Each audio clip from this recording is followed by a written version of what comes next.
एक समय की बात है। एक व्यापारी अपने गधे पर सामान को लादकर एक शहर से दूसरे शहर जा रहा था।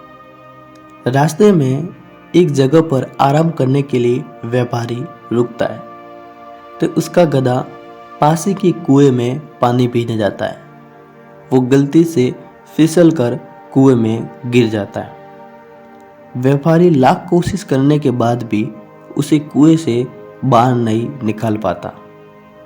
अंत में वो मदद मांगने के लिए पास ही के गांव में जाता है तो कुछ लोग उसकी मदद करने के लिए कुएं के पास आते हैं और सब लोग मिलकर उस गधे को निकालने की कोशिश करते हैं, लेकिन इस बार भी वो लोग गधे को निकालने में नाकाम रह जाते हैं।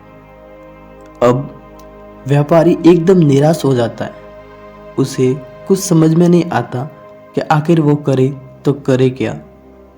अंत में उसने सोचा कि गधा तो अब बूढ़ा हो गया है, वो वैसे भी ज़्यादा दिनों तक जिंदा नहीं रहने वाला, तो ऐसा करते हैं कि इसको इस कुएं में ही दफना देते हैं।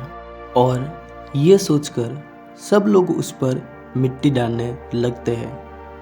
अब गधे के ऊपर जैसे ही मिट्टी पड़ती तो वो समझ जाता कि उसके साथ होने क्या वाला है।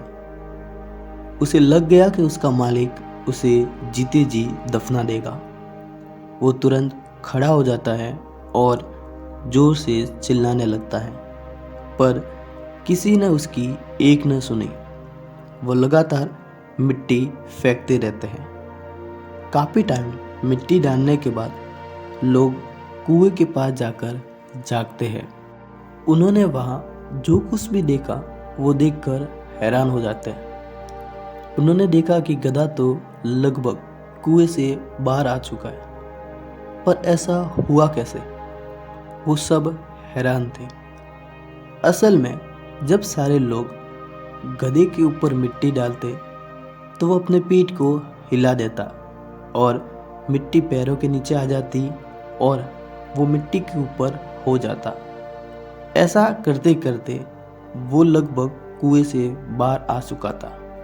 तो दोस्तों, ये छोटी सी कहानी हमें सिखाती है कि हमें लाइफ में कभी भी हार नहीं माननी चाहिए। हमें आखिरी सांस तक कोशिश करनी चाहिए।